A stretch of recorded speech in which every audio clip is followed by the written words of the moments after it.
You avoid promises not because you are unreliable, but because some part of you thinks a promise is a trap you cannot get out of once you say it out loud. And the weird part is, the more you care, the harder it gets to promise. That is the invisible reason, and once you see it, you will start noticing it everywhere in how you talk, how you plan, and even how you love. Quick thing before we go deeper. We are building toward our next subscriber milestone, and your subscription genuinely helps this channel reach the people who need this kind of information. And if this hits a nerve, tap like too, because that little signal tells the algorithm this is worth spreading. All right, back to the trap. If you have ever said, "I will try" instead of "I will," or you have felt a tightening in your chest when someone says, "Promise me," you have felt the mechanism I am talking about. This is not just about commitment.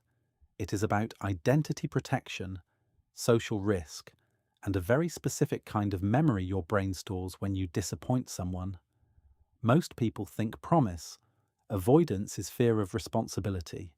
That is the surface story. Here is what is actually happening. A promise is not a plan. A promise is a public binding of your future self. It turns uncertainty into a moral contract. And your brain, which is obsessed with minimizing social pain, treats that as dangerous. Think about this for a second. You can fail a goal and feel disappointed, but you can break a promise and feel contaminated, like your character has been damaged. That difference is not poetic, it is psychological. Your brain codes moral failure differently than performance failure, and that changes what you are willing to say out loud. Let me show you the first hidden layer. When you promise, you are not only committing to an outcome, you are also committing to a version of yourself that other people will hold you to. In social psychology terms, you are creating an externalized identity claim. You are saying, "This is who I am and what I do." And if you have a history of being punished for not living up to that claim, your nervous system learns a simple rule. Do not create future opportunities for shame. Notice the pattern here. People who avoid promises are often not lazy. They are often hyper-aware. They can feel the probabilistic messiness of life. They know their energy fluctuates, their mood shifts, emergencies happen, other people change the rules. And because they can see all the variables, a promise feels intellectually dishonest, so they protect truth by using vague language. I will see, maybe, I should be able to. On the outside it looks like flakiness. Internally it is an attempt to avoid lying. Now here is where it gets interesting. That does not mean you are more honest. It means you are managing a specific threat. The threat of being pinned down and then judged. A promise is a pin. It freezes you in place. If you grew up around people who used promises as weapons, you learn that pins hurt. And yes, this can come from childhood, but not in the generic way people talk about it. I mean something precise. Some families and social environments do not treat broken promises as information. They treat them as betrayal. In a healthy environment, breaking a promise triggers a repair process. In an unhealthy environment, it triggers a character verdict. You always do this. I cannot trust you. You are selfish. Your brain hears that and builds an avoidance response to the entire category of commitment language. So the first novel insight is this. You are not avoiding responsibility. You are avoiding identity foreclosure. You are avoiding being forced into a fixed identity that can be attacked, and you can test this on yourself. Ask, do you avoid promises more with people who moralize, who keep score, who remember your failures like evidence?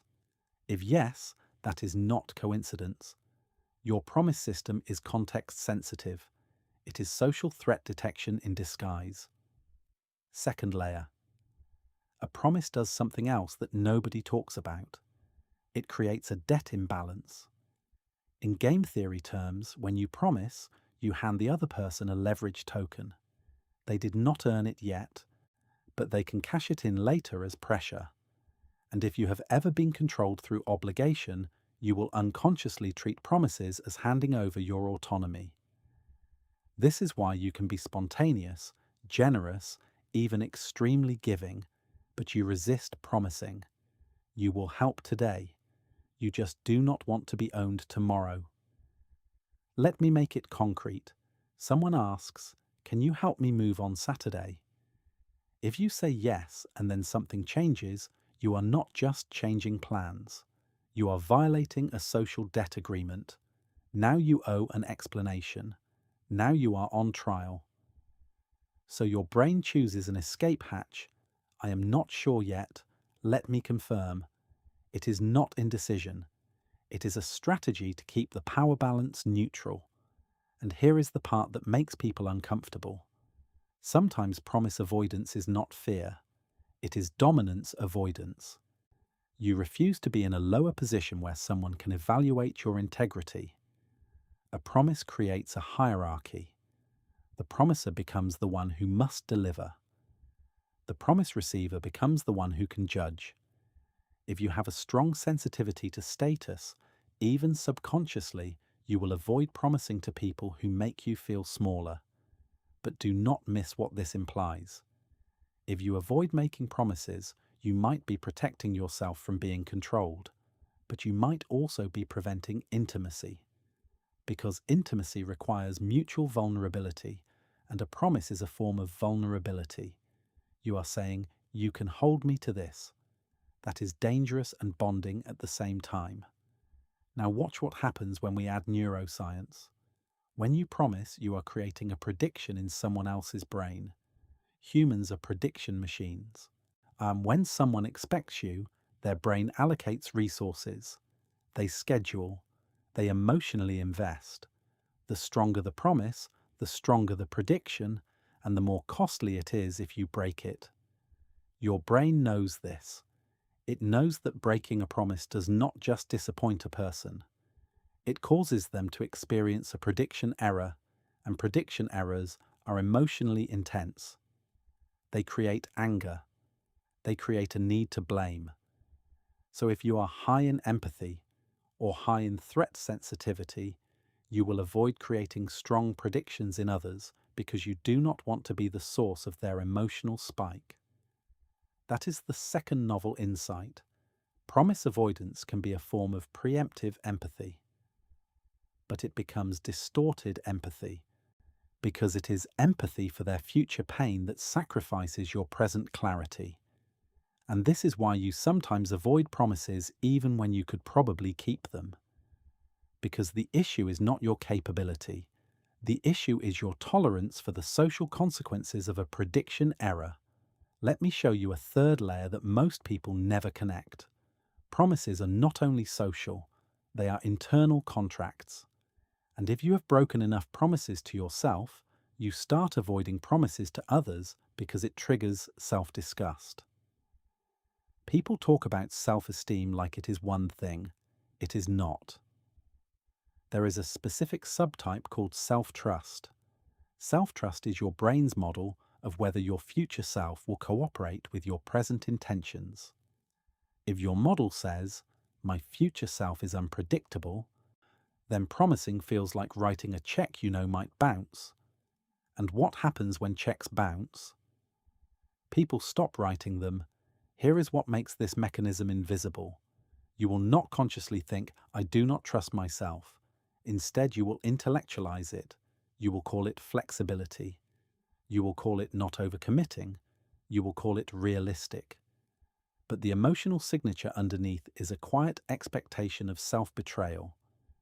Notice how that changes the whole story. The problem is not that you do not want to be accountable. The problem is that your brain is trying to prevent you from experiencing the specific pain of making a commitment and then watching yourself ignore it. Now, stay with me, because this next part recontextualizes everything. There is a single mechanism connecting all of these layers, and it is not what most people think. Most people think promises are about willpower. They are not. Promises are about reputation, and not just in society. In your own mind, you have a reputation. Your brain maintains what you could call an integrity ledger. Every time you say you will do something and you do it, you deposit into the ledger. Every time you do not, you withdraw. When the ledger gets low, making a promise becomes psychologically expensive because it risks confirming the worst story about you. So promise avoidance is often a reputation protection behavior. You are not protecting your schedule, you are protecting your narrative. And this is where people get stuck for years. Because avoiding promises temporarily protects your reputation, but it also prevents you from rebuilding it. You cannot deposit into the ledger if you never make a depositable claim. Now here is the twist. There are two types of promise avoidance, and they look identical from the outside. Type 1 is fear of shame. Type 2 is fear of capture. Fear of shame is, if I fail, I am bad. Fear of capture is, if I succeed, they will own me, expect more, raise the bar, and I will lose freedom. That second one is sneaky. It is why some people avoid promising even when they are competent and consistent, because a kept promise can become a precedent, and precedents turn into expectations, and expectations turn into obligation. So they avoid the first domino. You have seen this at work. You do something well once, and suddenly it is your job forever. You answer quickly once, and now you are expected to be always available. You help a friend once, and now you are the person who helps. So you stop promising, not because you cannot, but because you do not want your generosity to be institutionalized. That is not irrational. It is a learned response to social patterning. People do exploit reliability, not always maliciously, but structurally. Systems lean on the stable parts. Families lean on the responsible sibling. Workplaces lean on the competent employee. Friend groups lean on the organizer. Reliability attracts load, so if you have been overloaded, your brain learns. Do not advertise reliability with promises. Okay, so what do you do with this without turning it into motivational nonsense? You need a framework that separates three things people confuse: intention, promise, and guarantee. An intention is a direction. A promise is a social contract. A guarantee is an attempt to control uncertainty. Most people accidentally speak in guarantees. They say, I will be there, when what they mean is, I intend to be there unless X happens. But they do not name X because naming contingencies feels like weakness or like hedging. Here is what I have discovered is the cleanest repair. You make conditional promises explicit, not vague. Explicit. That sounds small, but it is psychologically radical because it changes the moral structure. You are no longer promising an outcome you cannot control. You are promising a decision rule. Let me show you what I mean. Instead of I promise I will help you, Saturday you say, I can commit to helping you Saturday if my shift does not get changed. If it does, I will tell you by Thursday night. That is a real promise. It is a promise about communication and priority, not a fantasy guarantee about the universe cooperating. This does two things. One, it reduces the chance of a prediction error in the other person because you set the prediction correctly. Two, it rebuilds your integrity ledger because you can actually keep what you said. And if you are thinking, people will judge me for adding conditions, that tells you something important about your social environment. Healthy people respect conditional clarity. Unhealthy people demand unconditional submission, so conditional promises become a diagnostic tool. They reveal who is safe. Now we can synthesize the deeper pattern. The invisible reason you avoid making promises is that your brain confuses promises with identity sentencing. It hears promise and it translates it into be a certain person forever. I'm under surveillance, with punishment if you fail. That is why you feel that tightening. That is why you default to maybe. That is why you sometimes ghost instead of renegotiate, because renegotiation still feels like trial. So the ultimate insight is this: you do not need more willpower. You need a different promise architecture. Here is the architecture in 3 steps. First, promise the process, not the outcome. Promise that you will communicate, show up to the decision point, or take the next concrete action. Outcomes are often not fully under your control. Processes usually are. Second, attach a time boundary to uncertainty. Do not say, "I will let you know." Say when you will let them know. That protects your autonomy and their planning. Third, match promise strength to trust level. Do not hand leverage tokens to people who weaponize them. Earned trust gets stronger commitments. Unearned trust gets clear intentions with boundaries. If you do those 3, you stop living in the binary of either promising everything or promising nothing. You create a gradient, and gradients are how psychologically healthy systems work. One more thing, because this is the part that changes how you see yourself. If you avoid promises, it often means you take promises seriously. People who casually promise everything do not respect the concept.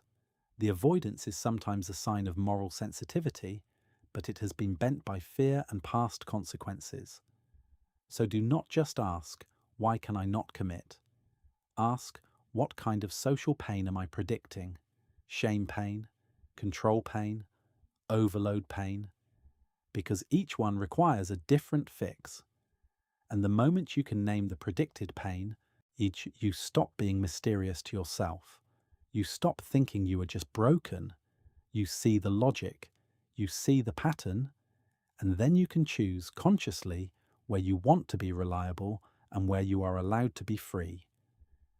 If this changed how you see your own hesitation, I would genuinely like to hear what phrase you default to instead of promising, because it will reveal which fear is running the show. And next time someone asks you to promise, pay attention to the first sensation in your body. That sensation is not weakness, it is a signal. Because the real question is not whether you keep promises. The real question is, who gets to write the contract for your future self?